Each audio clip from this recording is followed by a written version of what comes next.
State news 71 में आप सभी का स्वागत है। सेफ सिटी पुलिस टीम के द्वारा इन दिनों जिला भर में शिक्षण संस्थानों में जागरूकता अभियान चला रखा है। इसी कड़ी में आज राजकीय वरिष्ठ माध्यमिक स्कूल कोटला में एक जागरूकता कार्यक्रम में इंस्पेक्टर रविंद्र कुमार एवं एएसआई नीलम द्वारा बच्चों सहित शिक्षकों को विभिन्न विषयों पर जागरूक किया गया। लगता है वही आपको इसमें सबसे ज्यादा बचाव है, इसलिए सोशल मीडिया का जो भी यूज है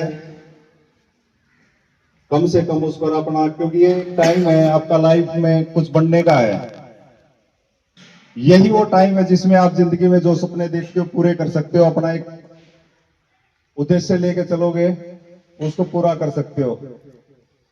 क्योंकि जब आप स्कूल आते हो आपके साथ साथ बहुत सारी पेरेंट्स की उम्मीदें आपके साथ आती हैं, लेकिन कहीं ना कहीं जो ये समय है जो गलत इसके अंदर आपकी संगत के अंदर अगर चले जाए तो पूरी लाइफ उसमें खराब हो जाती है।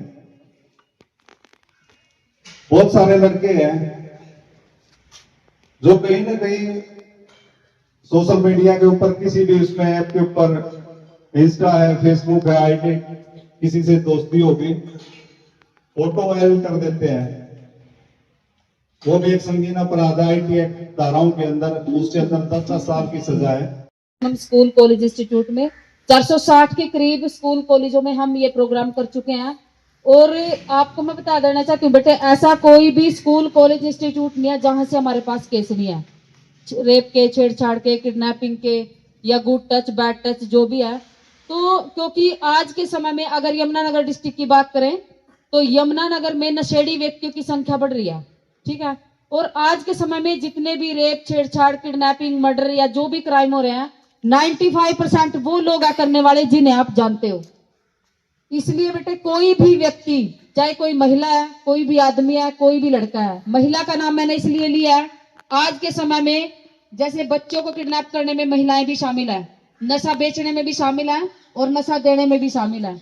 और जो कई बच्चे यहाँ पे जो मेल बैठे हैं, जो लड़के बैठे हैं, वो ये ना समझे कि मैडम तो सिर्फ लड़कियों के बारे में बताएंगे या फिर इन्हीं लड़कियों के विषय में बात की जा रही है। बेटे बात करें सुरक्षा की, सुरक्षा की जिम्मेवारी सिर्फ एक पुलिस की नहीं है, पुलिस की तो है ही है, इसके साथ साथ आप सबकी है। क्योंकि आज के समय में आप तभी बच सकते हो जब आप जागरूक होंगे। पुलिस तो बाद में ही आती है, लेकिन अब हम पहले आने को भी तैयार है। और ऐसी बहुत सारी जगह है जहां ना तो माता पिता होंगे, ना टीचर होंगे, ना पुलिस होगी। इसलिए आप तभी बचोगे जब आप जागरूक होंगे। क्योंकि हर बड़ी घटना घटने से पहले छोटी छोटी घटनाएं घटती हैं। तो छोटी घटनाएं अगर आप सहन करोगे, डरोगे, लालच करोगे, किसी भी प्रकार के आप सहन करोगे तो बड़ी घटना घटेगी। क्योंकि गलत आदमी ये समझ लेगा आप एग्री हो, या आप डर गए, या आप किसी लालच में आ गए। तो इसलिए मैंने ये बोला, कोई भी व्यक्ति, चाहे महिला हो, चाहे आदमी हो, चाहे लड़का हो, चाहे उम्र 20 साल हो, चाहे उम्र 60 साल हो, चाहे आपका कोई सगे संबंधी हो, क्योंकि आज के समय में 95% क्राइम करने वाले वो लोग हैं जिन्हें आप जानते हो, जो आपके रिश्तेदार भी हो सकते हैं, पड़ोसी भी हो सकते हैं, जानकार भी हो सकते हैं, सगे संबंधी भी हो सकते हैं, कोई भी हो सकता है बेटे। इसलिए कोई भी व्यक्ति अगर आपका कोई पीछा करे, तंग करे, ब्लैकमेल करे, गलत चीजें दिखाए, गलत इशारे करे, कुछ भी गलत जो आपको लग रहा है, नशा देने की कोशिश करे, या सोशल मीडिया के जरिए आपके साथ आपकी आईडी को हैक करे या फोटो वायरल करे, कुछ भी गलत आपको लग रहा है, तो आप तभी बचोगे बेटे जब आप शेयर करोगे। शेयर किससे करना है? माता पिता से, टीचर से, या पुलिस से। पुलिस के हेल्पलाइन नंबर है, मैं महिला थाने से हूँ। महिला थाना की अगर बात करें, महिला थाना हर डिस्ट्रिक्ट में है। जितने भी हरियाणा में डिस्ट्रिक्ट है, हर डिस्ट्रिक्ट में महिला थाना है, उसमें सारा स्टाफ फीमेल का है। कांस्टेबल से लेके एसएचओ तक सब महिलाएं हैं। कभी भी किसी भी समय पूरे यमुनानगर डिस्ट्रिक्ट से, चाहे आप किसी गांव से हो, शहर से हो, कस्बे से हो, या अदर स्टेट से, अदर डिस्ट्रिक्ट से यमुनानगर में रह रहे हो, किसी भी फीमेल को कभी भी कोई प्रॉब्लम है और वो कंप्लेंट देना चाहती है तो महिला थाना में आके आप कंप्लेंट दे सकते हो। इसके अलावा जो भी आपके नजदीकी थाने हैं उसमें भी महिला पुलिस कर्मचारी है, वहां पे भी आप कंप्लेंट दे सकते हो। अगर वहां पे जो महिला पुलिस कर्मचारी अगर छुट्टी पे है या नहीं है तब भी आप वहां कंप्लेंट दे सकते हो। महिला थाना से महिला पुलिस कर्मचारी आपकी हेल्प के लिए आपके नजदीकी थाना में आएगी बेटे, इसलिए आप कहीं पे भी आप अपनी कंप्लेंट दे सकते हो। उसके बाद मैं आपको बताना चाहती हूँ हेल्पलाइन नंबर 112 के बारे में। 112 गाड़ी आपने देखी होगी लगभग सभी ने। 112 से पहले था 100 नंबर। अभी भी अगर आप 100 नंबर पे कॉल करोगे तो 112 गाड़ी ही आएगी। 100 नंबर में ऐसी क्या दिक्कतें थी जो 112 का गठन करना पड़ा? जब पहले बेटे 100 नंबर पे कॉल करते थे ना कोई भी, तो 100 नंबर वाले करते थे नजदीक थाना या चौकी में कॉल कि आपके एरिया में ये घटना घट गया, वहां पे जाइए।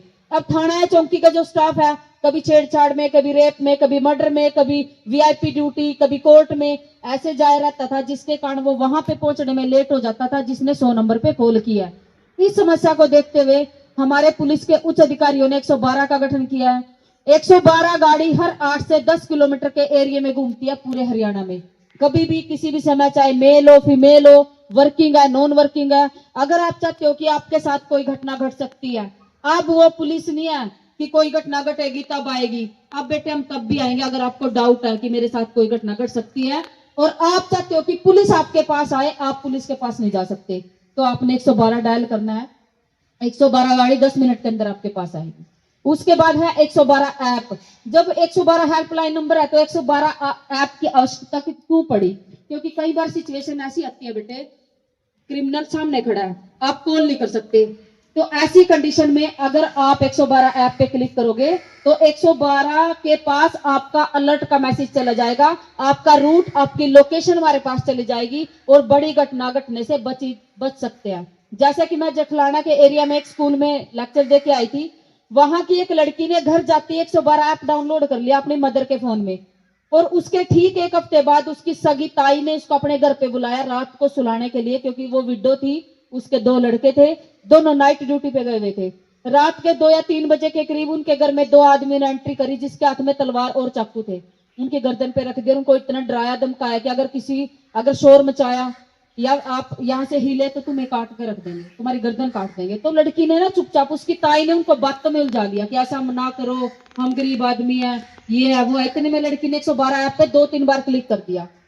अब 112 ऐप के पास उसकी रूट चली गई, लोकेशन चले गया और अलर्ट का मैसेज चला गया। अब 112 गाड़ी 8 से 10 किलोमीटर के दायरे में होती है, तो उस दिन वो 2-3 किलोमीटर के दायरे में थी। तो लड़की को बार बार फोन किया गया। 112 का रूल है, जब आप 112 ऐप पे क्लिक करोगे पुलिस का कॉल आपके पास आएगा। अगर आप फोन नहीं उठा रहे हो तो वो लोकेशन पे आएंगे, हुटर बजाएंगे, पूछताछ करेंगे, तब भी वो आपको कॉल करेंगे। तो ऐसे हुआ, लड़की ने फोन उठाया नहीं पर लोकेशन पे आके हुटर बजाने शुरू कर दिए। तो पुलिस की मदद से बेटे उन दोनों आदमियों को पकड़ लिया गया, अब वो जेल में है। तो सोचो आप, अगर उसके फोन में 112 ऐप ना होता तो रेप भी हो सकता था, मर्डर भी, किडनैपिंग भी, चोरी भी, लूट भी, कुछ भी हो सकता था। इसलिए 112 ऐप सबके फोन में होना चाहिए, चाहे कोई स्टूडेंट है, वर्किंग है, नॉन वर्किंग है, टीचर है, डॉक्टर है, सबके में होना चाहिए बेटे। क्योंकि आपने सुना होगा कलकत्ता में एक डॉक्टर के साथ रेप किया गया, फिर उसका मर्डर कर दिया गया, है ना। तो ये घटना कभी भी किसी के साथ कभी भी हो सकती है बेटे। तो 112 ऐप तो सबके फोन में होना चाहिए ताकि बड़ी घटना ना घटे, क्योंकि हर बड़ी घटना घटने से पहले छोटी छोटी घटनाएं घटती है। इसलिए छोटी घटनाओं पे आप काबू करोगे, आप जागरूक रहोगे, तो आपके साथ बड़ी घटना नहीं घटेगी।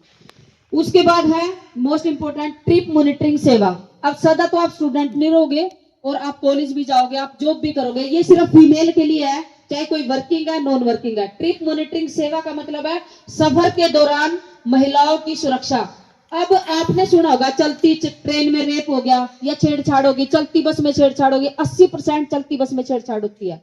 किसी ने कैब बुक करी और कैब वाला गलत काम करने की मंशा से कहीं और ले जा रहा है। ऐसे बहुत सारे केस दिल्ली के आसपास के इलाके में भी बहुत आए हैं कि किसी लड़की ने कैब बुक करी और कैब वाला नशे में था या गलत काम करने की मंशा से वो किसी सुनसान जगह पे ले गया उस गाड़ी को, और वहां पे उसने 5-6 लड़कों को बुला लिया, गलत काम करने की कोशिश करी लड़कियों के साथ। तो इस समस्या को देखते हुए भी हमारे पुलिस के उच्च अधिकारियों ने सफर के दौरान महिलाओं की सुरक्षा के लिए ट्रिप मॉनिटरिंग सेवा लागू किया बेटे। इसमें क्या होता है कि सफर शुरू करने से पहले, चाहे आपने यूपी जाना है, चाहे चंडीगढ़ जाना है, चाहे दिल्ली जाना है, कहीं पे भी जाना है, चाहे आपने 10 किलोमीटर की दूरी पे जाना है और आप चाहते हो कि आपकी सुरक्षा पुलिस करे, तो आपने सफर शुरू करने से पहले 112 पे कॉल करना है। आपसे कुछ क्वेश्चन पूछे जाएंगे, आपका नाम, आपका एड्रेस, आपका मोबाइल नंबर जिसपे लोकेशन भेजी जा सके बार बार या लोकेशन ली जा सके, और आपका कहां पे आपने जाना है, ये सारी इंफॉर्मेशन लेंगे। जब तक आप अपनी सुनिश्चित जगह पे नहीं पहुंचोगे पुलिस आपको हर 15 से 20 मिनट बाद कॉल करेगी, जिसको बोलते हैं ट्रिप मॉनिटरिंग सेवा। इसका आप कभी भी किसी भी समय यूज कर सकते हो, ये सिर्फ फीमेल के लिए है। उसके बाद है बेटे 112 का जो उपयोग है, पूरे हरियाणा में कोई भी फीमेल, कहीं पे कोई भी महिला, कोई भी लड़की, कोई भी बच्चा अगर कहीं सुनसान जगह पे खड़ा है या किसी रेलवे स्टेशन खड़ा है, बस स्टैंड खड़ा है, लास्ट बस चली गई, लास्ट ट्रेन चली गई, और आप उस समय बेटे किसी से लिफ्ट ना लें, उस समय भी आप 112 पे कॉल करें। 112 गाड़ी नजदीक होती है। जब आप 112 पे किसी से फोन लेके कर लो या खुद फोन कर लो तो आपको घर तक छोड़ के आएगी, अगर आपका घर नजदीक है। अगर आपका घर out of state, out of district है, तो जब तक आपके माता पिता से बात नहीं होती, जब तक आपकी ट्रेन का या बस का समाधान नहीं होता, पुलिस आपको सेफ जगह पे रखेगी। इसलिए बेटे 112 के बहुत सारे उपयोग है। 112 ऐप में फायर ब्रिगेड का ऑप्शन भी है, एम्बुलेंस का भी है, महिला पुलिस का भी है, रेलवे पुलिस का भी है। बहुत सारे ऑप्शन है, जो भी आपको चाहिए उस पर क्लिक कर सकते हो, वो 112 के माध्यम से उनके पास कॉल चला जाएगा। ये सारी बातें आपने ध्यान रखनी है। आपके स्कूल में हमारा आने का मेन मकसद यही है बेटे, क्योंकि आज के समय में स्टूडेंट के साथ बहुत घटनाएं घट रही है, चाहे लड़का हो या लड़की हो। ऐसा नहीं है कि बैड टच सिर्फ लड़कियों के साथ ही हो रहा है, हमारे खुद के केस है। क्योंकि जैसे कि मैंने बताया कि नशेड़ी व्यक्तियों की संख्या बढ़ती जा रही है। नशे का जो सेवन करता है उसको ये नहीं मतलब है कि ये लड़का है, लड़की है, इसकी उम्र क्या है, उसको से उसकी मंशा गलत होती है, उसको वो गलत काम करने का आदी हो जाता है। तो उसके हमारे पास लड़कों के केस भी हैं, जगाधरी के कई स्कूलों से हैं, वैसे भी स्कूल से बैड टच के, गलत काम करने के। क्योंकि जिस समय नशे का जो नशेड़ी अपना प्रयोग करता है उसको दिमाग में नहीं होता कि ये क्या और मुझे क्या करना है, गलत ही काम करने की उसके दिमाग में आता है। तो इसलिए मैंने बताया बेटे, कोई भी व्यक्ति का मतलब, चाहे कोई आपके स्कूल का लड़का हो, चाहे कोई बाहर का हो, चाहे कोई महिला हो, किसी को भी हक नहीं आपको गलत चीजें दिखाने का, गलत इशारे करने का, गलत तरीके से आपको ब्लैकमेल करने का। कुछ भी गलत होता है तो आप तभी बचोगे जब आप शेयर करोगे। शेयर किससे करना है मैंने बताया, माता पिता से, टीचर से या पुलिस से। पुलिस के हेल्पलाइन नंबर आपको बता दिया है। क्योंकि अगर आप अपने दोस्तों से शेयर करोगे, अपने साथी से शेयर करोगी, तो आप नहीं बचोगे। क्योंकि आपकी फ्रेंड की उम्र भी इतनी है जितनी आपकी है, उसके पास भी इतना ही सोल्यूशन है जितना आपके पास है। इसलिए बेटे आप बचना चाहते हो तो आपने अपने माता पिता को बताना है। क्योंकि कई बच्चे सोचते हैं, कई बच्चे कहते हैं कि माँ बाप क्या, माँ बाप ने कुछ नहीं किया है, माँ बाप तो हमारे से ज्यादा पढ़े लिखे नहीं है। बेशक बेटे माँ बाप पढ़े लिखे नहीं है, माँ बाप कितने भी अनपढ़ थे। अब आप कई बच्चे सोचते हैं कि नहीं माँ बाप को कुछ नहीं पता है। बेटे जब आप छोटे थे ना तब भी उनको कुछ नहीं पता था, लेकिन वो आपसे घंटों बातें करते थे, सारी बातें कर देते थे, हर प्रकार की बातें करते थे कि आप जॉब लगोगे, मेरी बेटी बड़ी होएगी, मेरा बच्चा ये बनेगा, मेरा बेटा डॉक्टर बनेगा। वो सारी बातें करती थी आपसे, और उसका सोल्यूशन भी सब। जब आपको भूख लगती थी ना तो माँ बाप को पता होता था कि भूख लगे बिना बताए। तो ऐसा अपने मन में नहीं सोचना है कि माँ बाप को कुछ नहीं पता है। बेटे आपके माँ बाप कितने भी अनपढ़ हैं, कितने भी गरीब हैं, कुछ भी काम करते हैं, वो आपको बचा सकते हैं। उनके अंदर पावर आपको बचाने की, चाहे वो लड़ेंगे, पंचायत करेंगे, कुछ भी करेंगे, वो आपको बचाएंगे। वो तभी बचाएंगे जब आप उनसे शेयर करोगे। और आज के समय में जितने भी गलत घटनाएं घट रही हैं बेटे, मैक्सिमम उन बच्चों के साथ घट रही हैं जिनके माता पिता नहीं है, जिनके सौतेली मदर है, सौतेला फादर है, या जिनके माँ बाप खेतों में या कहीं पे मजदूरी करते हैं या वर्किंग है। तो इसलिए बेटे आपने तभी बचोगे जब आप शेयर करोगे। अगर आपके माँ बाप के पास समय नहीं है पूछने का तो प्लीज आप बताओ। क्योंकि आज के समय में बच्चों के साथ जो घटनाएं घट रही हैं, चाहे लड़का या लड़की हो, उसके दो मुख्य कारण है, डर और लालच। कोई भी व्यक्ति अगर आपको कोई खाने की चीज का, पैसे का, फोन का, किसी भी कीमती वस्तु का अगर बेटे कोई लालच देता है तो आपने लालच नहीं करना है। क्योंकि फ्री में सिर्फ माँ बाप ही फैसिलिटी दे सकते हैं। इसके अलावा अगर आपको कोई फ्री में कुछ दे रहा है तो आपके साथ कुछ भी घटना घट सकती है। उसके बाद है डर। अगर आपके साथ कोई बैड टच करता है, गलत चीजें दिखा रहा है, गलत इशारे करता है, कुछ भी गलत नशा देने की कोशिश करता है, ब्लैकमेल कर रहा है और आपको डरा देता है कि अगर घर पे किसी को बताया तो तुझे मार देंगे या तेरे घर वालों को मार देंगे। बेटे ऐसा अब तक हमारे पास कोई भी केस नहीं आया है कि किसी बच्चे ने अपने घर पे बताया और उसको मार दिया, पर जिसने नहीं बताया उसको जरूर मारा है। क्योंकि आपने पीछे सुना ही होगा, 1 साल पहले की बात है, बुढ़िया में 7 साल की बच्ची के साथ गलत काम किया गया, फिर उसको मार दिया गया। सुना था आप लोगों ने? उस बच्ची के साथ जिसने गलत काम किया उसे के ही पड़ोस में रहने वाला लड़का था और नशे करता था। क्योंकि जब कोई पड़ोसी, रिश्तेदार, जानकार, जिसे हम जानते हैं, सगे संबंधी अगर कोई बैड टच करता है तो हम कंफ्यूज हो जाते हैं। बच्चे कंफ्यूज होकर ये सोचते हैं गुड टच है, बैड टच है, तो मेरा रिश्तेदार है, इसकी उम्र तो 60 साल है, ये तो मेरा पड़ोसी है, ये तो मेरा परिवार का सदस्य है। तो गुड टच और बैड टच के आपने चक्कर में नहीं पड़ना बेटे। आपने बोलना है सीधा नो टच, दूरों के बात करो। क्योंकि अगर आप डरोगे, आप लालच करोगे, आप कुछ भी छुपाओगे, तो गलत आदमी ये समझ लेता है कि आप एग्री हो, या आप डर गए, या आप लालच में आ गए। तीनों ही कंडीशन में उसी का फायदा है। उसके बाद आपने सुना होगा छछरौली में 6 साल की बच्ची के साथ गलत काम किया गया, उसको मार दिया गया। उसके बाद आपने उसके जिसने उसके साथ गलत काम किया था उसी के ही गांव का लड़का था, और उम्र रिश्ते में वो चाचा लगता था उसका। अब वो जेल में है, फांसी की सजा होगी उसको। उसके बाद आपने ठीक 10 दिन बाद सुना होगा सडोरा में 10 साल की लड़की के साथ 60 साल के आदमी ने गलत काम किया, ये तो सुना ही होगा। तो बेटे इसलिए मैं बार बार कह रही हूं, हमारे पास ऐसा कोई भी रिश्ता नहीं है जिसका केस नहीं है। मामे नाने चाचे ताऊ भाई फादर सब के हैं। तो अगर आपके साथ कोई परिवार का सदस्य गलत काम करता है, कोशिश करता है, तो आप ये ना सोचें कि मेरे पर कोई विश्वास नहीं करेगा या फिर मैं किसको बताऊं। अगर कोई भी नहीं आपकी सुन रहा है ना, तो आप मेरे को बता सकते हो। आपके सर के पास जो मेरा नंबर है, मैं आपको नंबर भी शेयर करके जाऊंगी। जिसके माता पिता नहीं है बेटे, प्लीज किसी से दबने की जरूरत नहीं है, ना डरने की जरूरत है। आप मुझे शेयर करें कभी भी, किसी भी समय, जहां पे भी आप बुलाओगे, मैं आपकी समस्या सुनूंगी और उसका समाधान भी करूंगी। क्योंकि जैसा कि मैंने बताया, मैं आपको तभी पुलिस आपको तभी बचाएगी जब आप बचना चाहते हैं, जब आप शेयर करोगे। इसलिए आपने शेयर करना है, आपने बिल्कुल नहीं डरना है। और जैसा कि मैंने बताया कि ऐसा कोई, आपको ये सुनने में लग रहा होगा कि मैडम क्या बात कर रहे हैं कि ऐसा कोई भी रिश्ता नहीं है। क्योंकि बेटे आपने, आपके परिवार वाले भी या घर वाले बात करते होंगे, पड़ोसी भी, कि कलयुग आएगा, कलयुग आएगा। वो आ चुका है, ठीक है। अगर क्योंकि हम 2 सालों से अवेयरनेस का प्रोग्राम कर रहे हैं, हमें पता है कि बच्चों के साथ क्या क्या घटनाएं घट रही हैं। तो मैं ये नहीं कह रही कि सारे रिश्ते ही ऐसे हैं कि किसी पे भी विश्वास ना करो, लेकिन अगर आपके परिवार का सदस्य भी हो ना, पर बख्शो उसको भी नहीं छोड़ना है किसी को। गलत काम में आपने किसी की सहन नहीं करनी है, चाहे कोई टीचर है, चाहे कोई डॉक्टर है, या कोई पुलिस है, या आपका कोई परिवार का सदस्य है। किसी को भी आपने ये नहीं सोचना है कि नहीं मेरी बात पे तो कोई विश्वास नहीं करेगा, या फिर इसका तो कोई कुछ कर ही नहीं सकता। मैं आपको 1-2 उदाहरण देना चाहती हूँ, क्योंकि ये हमारी सेफ सिटी टीम की सबसे बड़ी कामयाबी है। हम पानसरा के स्कूल में गए थे, वहां से 8वीं क्लास की लड़की मेरे पास आई। उसने बताया कि मैडम, जो ये गुड टच बैड टच की आप बात कर रहे हो ना, ये तो मेरे साथ 4 सालों से हो रहा है। क्योंकि उस बच्ची को देख के लग रहा था कि उसके साथ गलत घटनाएं घट चुकी हैं, क्योंकि उसकी हाइट बिल्कुल रुक चुकी थी। क्योंकि जब किसी के साथ होता है ना बेटे, शारीरिक और मानसिक विकास रुक जाता है। तो उसने बताया कि मैडम जब मैं 4th क्लास में थी, मेरे पड़ोस में एक दुकान है, वो दुकानदार ने मेरे को खाने की चीज दी, उसमें नशा था। इतना नशा, इतना मेरे को याद है कि उसने मेरे साथ गलत काम किया है, और गलत काम करने के बाद उसने मेरे को डराया भी है और लालच भी दिया है कि अगर किसी को बताएगी तो तेरी बात पे कोई विश्वास नहीं करेगा, और तेरे को भी मारूंगा और उसको भी मारूंगा। और उसके बाद उसने उसको लालच दिया बच्ची को कि आज के बाद तुझे कुछ भी चाहिए तो सारी चीज फ्री में मिलेंगी, 6 बजे के बाद आ जाना। क्योंकि वो कहीं पे जॉब करता था और 6 बजे के बाद शॉप पे बैठता था।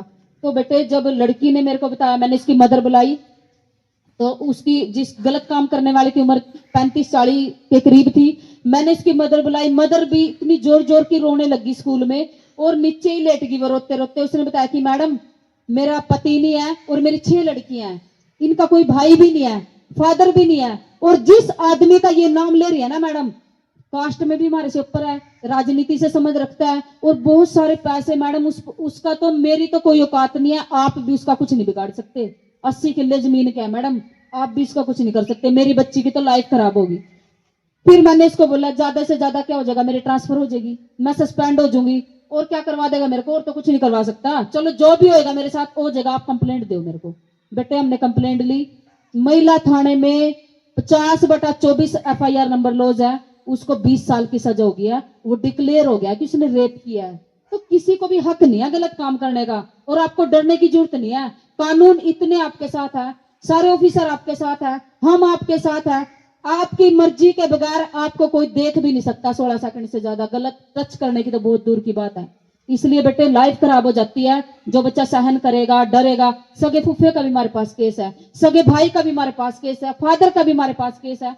तो आपने दिमाग में ये नहीं सोचना, क्योंकि नशे में नहीं पता होता, जो नशेड़ी व्यक्ति है ना वही ज्यादा गलत काम करते हैं, क्योंकि उनकी मंशा खराब हो जाती है।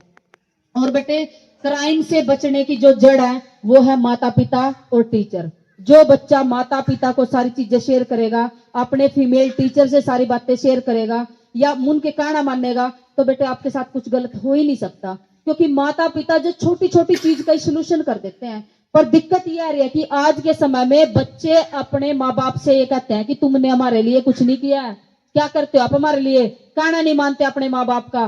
कि दुनिया पढ़ाती है अपने बच्चों को, दुनिया देती है खाना, आपने कौन सा कुछ अलग कर दिया है? बेटे अलग कर दिया है।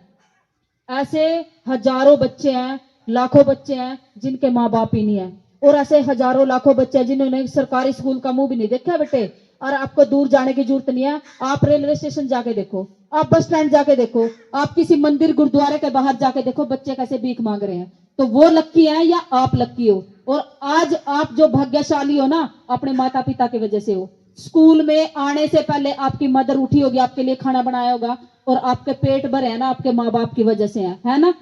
फिर भी अगर आपको लगता है ना कि माँ बाप ने कुछ नहीं किया है, तो हर डिस्ट्रिक्ट में अनाथ आश्रम है, वहां जाके देखो आप। अनाथ आश्रम में कौन से बच्चे हैं? जिनके माता पिता नहीं है, जिनके माँ बाप ने पैदा करके झाड़ियों में फेंक दिया, बस स्टैंड फेंक के चले गए, रेलवे स्टेशन फेंक दिया, या थाने में छोड़ के चले जाते हैं। फादर कहता है मैं नहीं रखता, मदर कहती है मैं नहीं रखती। ऐसे बच्चों को हम बाल कुंज में या अनाथ आश्रम में एडमिट करवाते हैं। आपके यमुनानगर में भी एक जगह है छछरौली, सुनिए आपने, छछरौली में बाल कुंज है, वहां जाके देखना आप। वहां इस समय 35 के करीब लड़कियां हैं, 37-38 के करीब लड़के हैं, और वो तरसते हैं, छोटे छोटे बच्चे हैं, सरकारी स्कूल में पढ़ते हैं छछरौली के।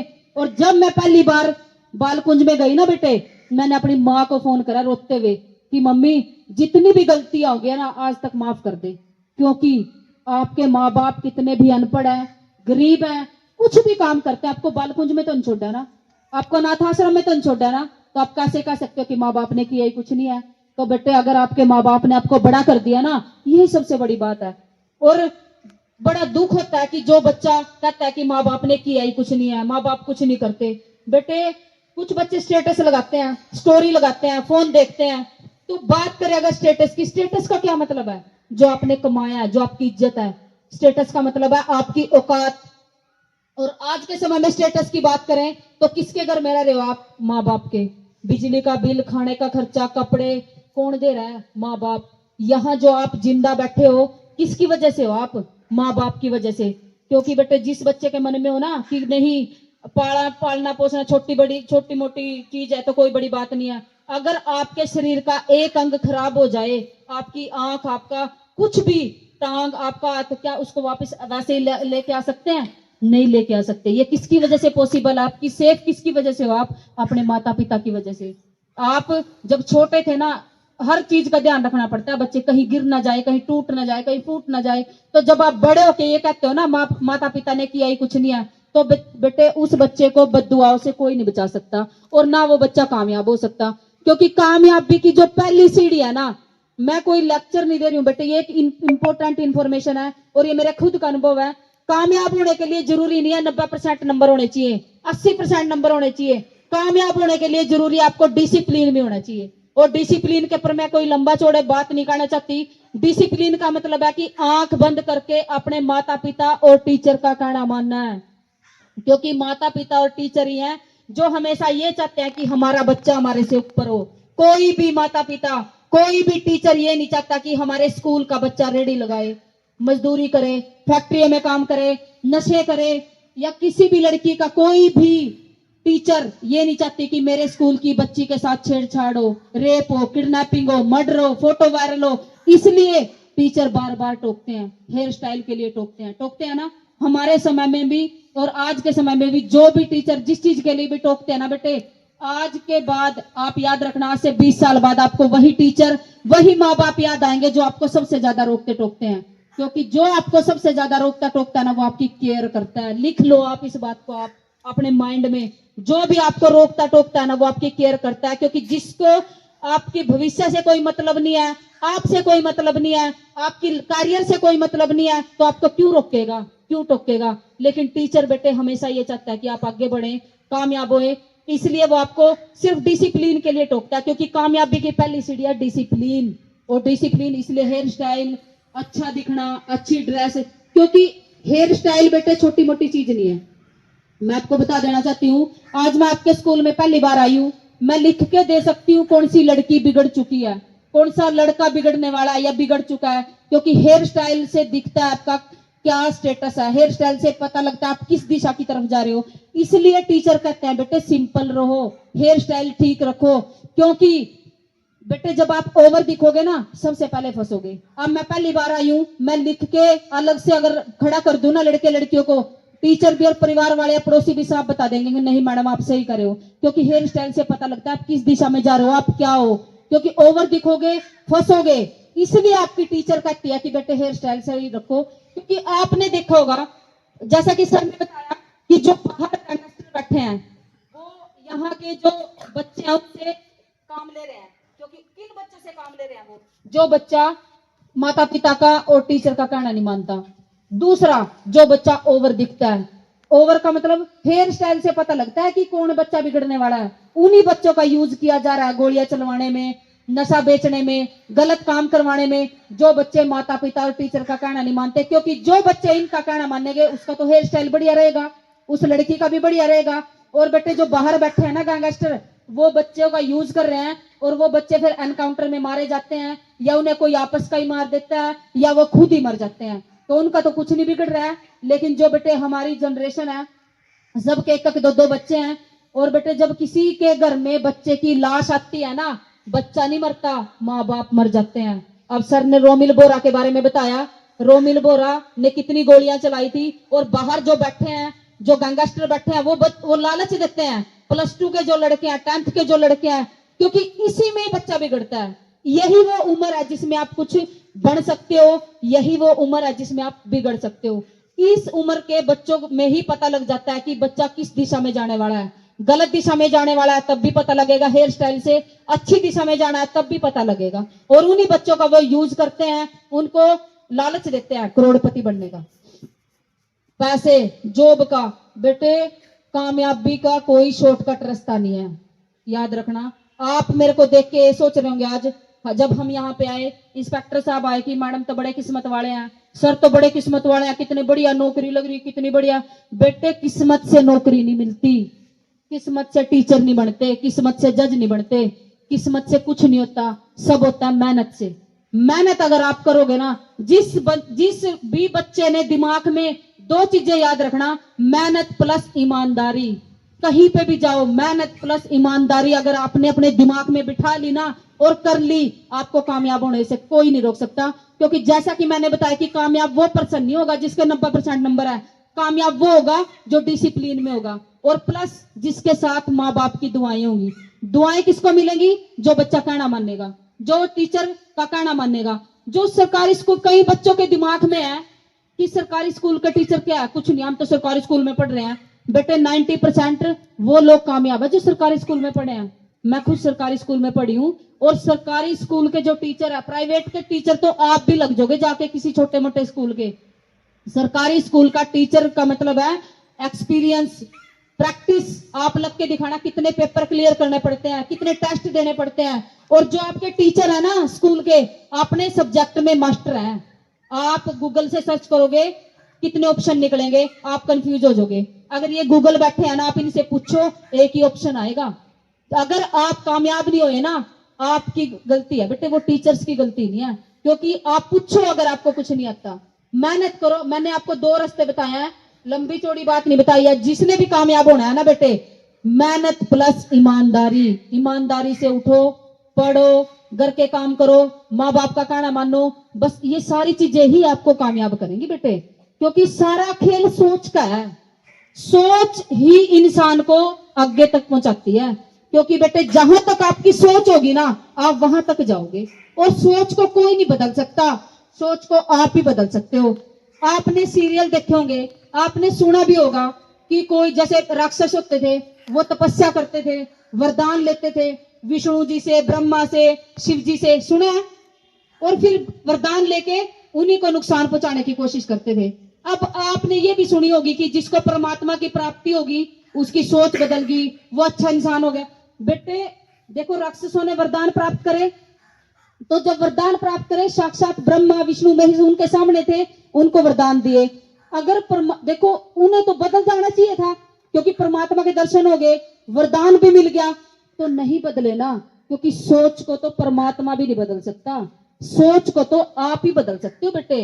इंसान आप वहां तक पहुंचोगे जहां तक आपकी सोच है। अब 2025 चल रहा है आपके सामने से, 2025 में आपके आगे से सोशल मीडिया भी है, इंस्टाग्राम, फेसबुक, सक्सेस, नशा, सब चीजें हैं। अब आपने देखना आपने इसमें से क्या लेना है, वो आपकी सोच के ऊपर डिपेंड है। अब सारे बच्चे हैं यहाँ पे, जब 10th का या +2 का रिजल्ट आएगा, एक बच्चा फर्स्ट आएगा, एक बच्चे के नंबर भी सबसे ज्यादा आएंगे, क्योंकि कामयाबी आपको इस मंशा से नहीं मिलती कि टीचर आपको किस मंशा से पढ़ा रहा है।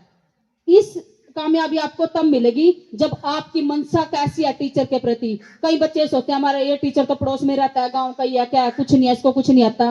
पर एक बच्चा जो ये सोचता है ना, टीचर के बिना, शिक्षक के बिना कुछ नहीं है, शिक्षक के बिना और शिक्षा के बिना कोई नहीं है बेटे, ना हम है, ना आपके टीचर है, ना जज है, ना एडवोकेट है, कोई नहीं है। वो बच्चा पक्का टॉप करेगा, क्योंकि आपके मंशा, आपकी सोच के ऊपर डिपेंड है आपने क्या बनना है, आपने कैसा बनना है।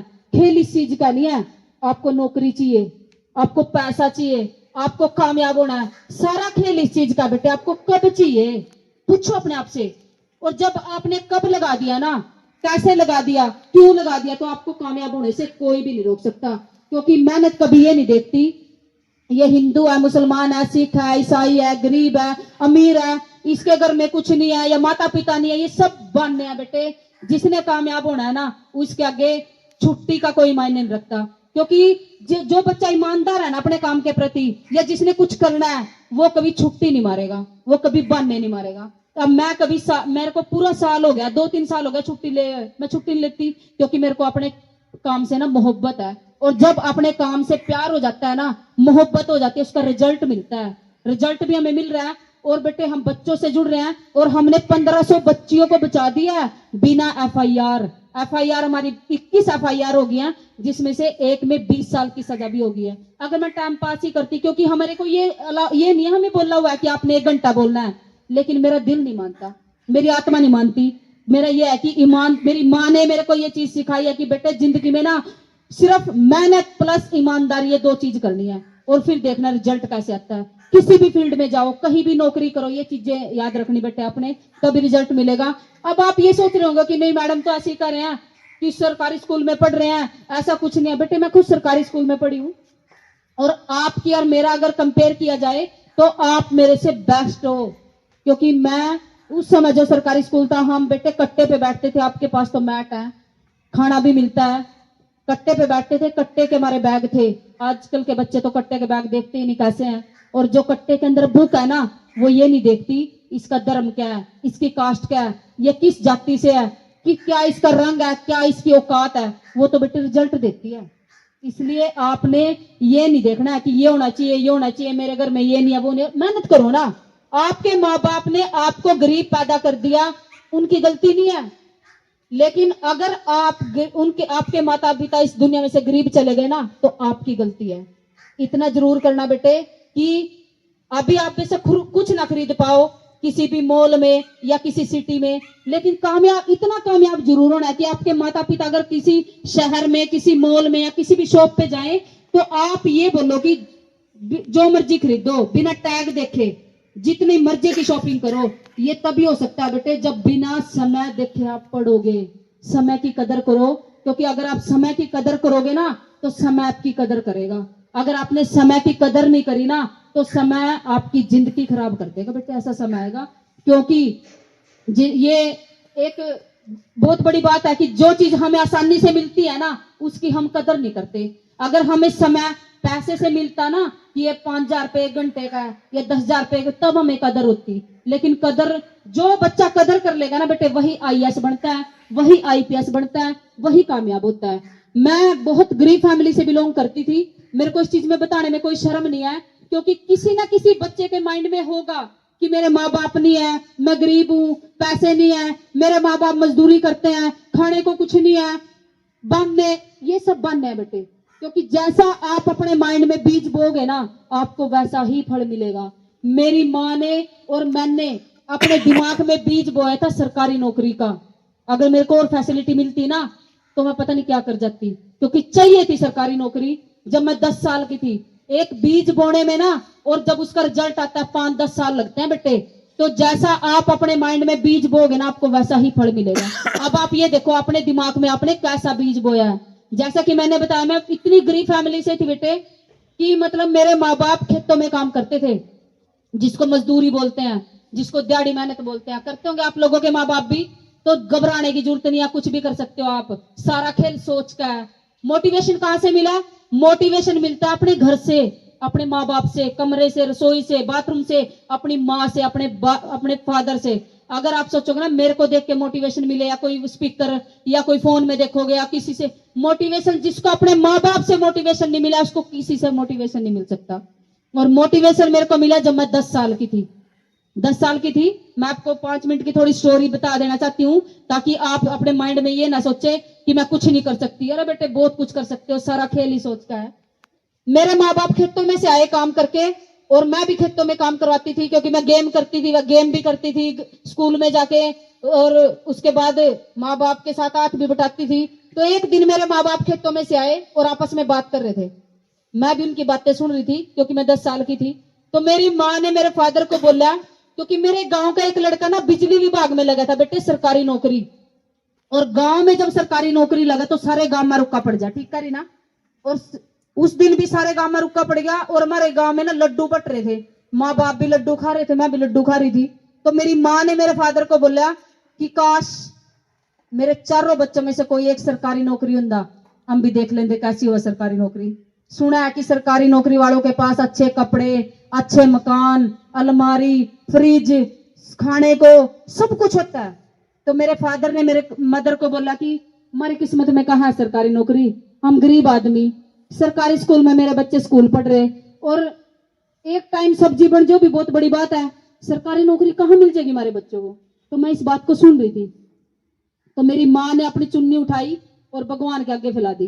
बोले हे परमात्मा, इस जन्म में तो कोई बात नहीं, अगले जन्म में मेरे एक बच्चा सरकारी नौकरी होना चाहिए। कितने भोले होते हैं माँ बाप। अगला जन्म किसने देखा? और अगले जन्म में भी किसके लिए मांग रही है? अपने बच्चों के लिए। तो बेटे मेरे को ये सुन के ना टेंशन होगी कि मेरी माँ को सरकारी नौकरी के लिए मरना पड़ेगा। इतनी मुश्किल है क्या सरकारी नौकरी? मैं सारी रात नहीं सो सकी, और रात के 1-1:30 बजे के करीब मैंने अपनी मम्मी से पूछा, मम्मी सरकारी नौकरी की एज लिमिट क्या है? क्योंकि मेरे दिमाग में ये था कि मेरी माँ ना मरे, और जब मरे तो सरकारी नौकरी भी हो, वो देखे कैसी होती है सरकारी नौकरी, उसके पास सब कुछ होना चाहिए।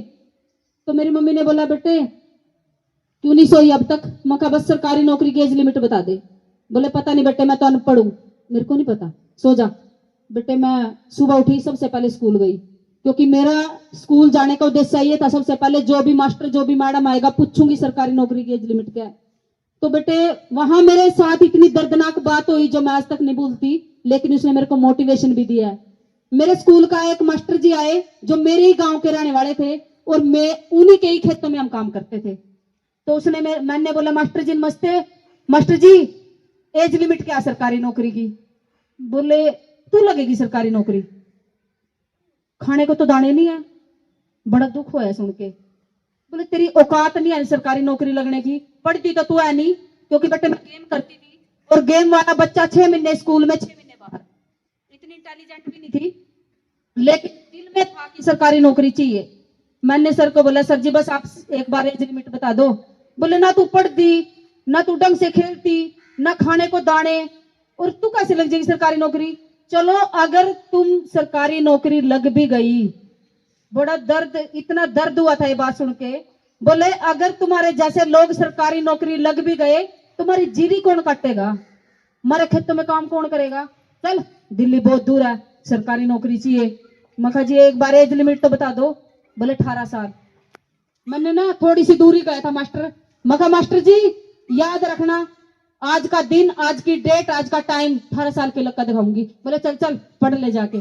बेटे मैंने इतनी मेहनत करी, मेहनत का मतलब ये नहीं है मेरे 100% नंबर आए, 40% ही आए, क्योंकि गेम करती थी, गेम बेस पे भर्ती हुई हूँ, नेशनल में मेडल है, स्टेट में मेडल है। पर अपने माँ बाप का और टीचर का कहना मानना है। जिस समय माँ बाप ने और टीचर ये कहना शुरू कर देना कि मेरा ये बच्चा कामयाब होना चाहिए, ये बच्चा बहुत अच्छा है, तो उस समय आप कामयाब पक्का होंगे। जिस टीचर ने ये कह दिया ना कि ये बच्ची जरूर कामयाब होनी चाहिए, ये लड़का जरूर कामयाब होना चाहिए, बड़ा ईमानदार है, बड़ा मेहनती है, तो उस समय आपको कामयाब होने से कोई भी नहीं रोक सकता। इसलिए बेटे मैं इतनी मेहनत करी मैंने। अब मैं अपने गांव की पहली लड़की हूं जो 18 साल 6 महीने की सरकारी नौकरी लगी है। कैसे हुआ? ये सारा खेल किस चीज का है? सोच का।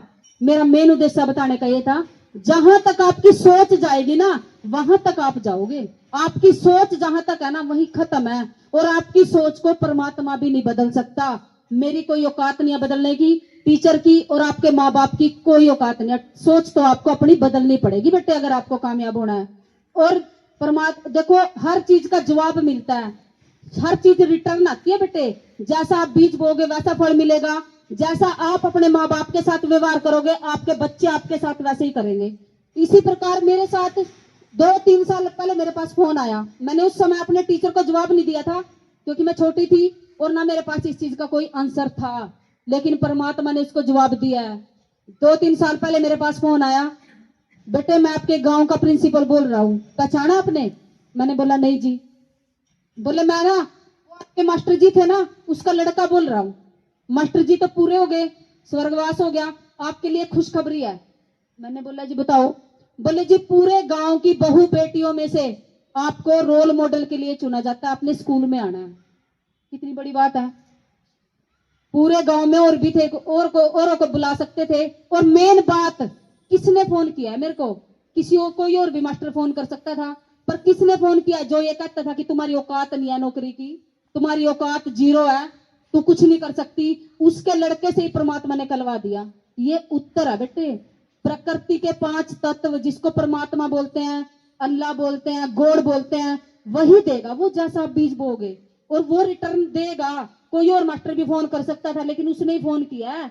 रियलाइज हुआ है मेरे को खुशी हुई है कि देखो समय कैसे बदला है। जिस इंसान ने बोला कि खाने को दाने नहीं, औकात नहीं है, उसी के लड़के ने फोन करा। वो अपने परिवार में से भी किसी को बुला सकता था, किसी लड़की को बुला सकता, बहू को भी बुला सकता था, पर मुझे ही क्यों बुलाया?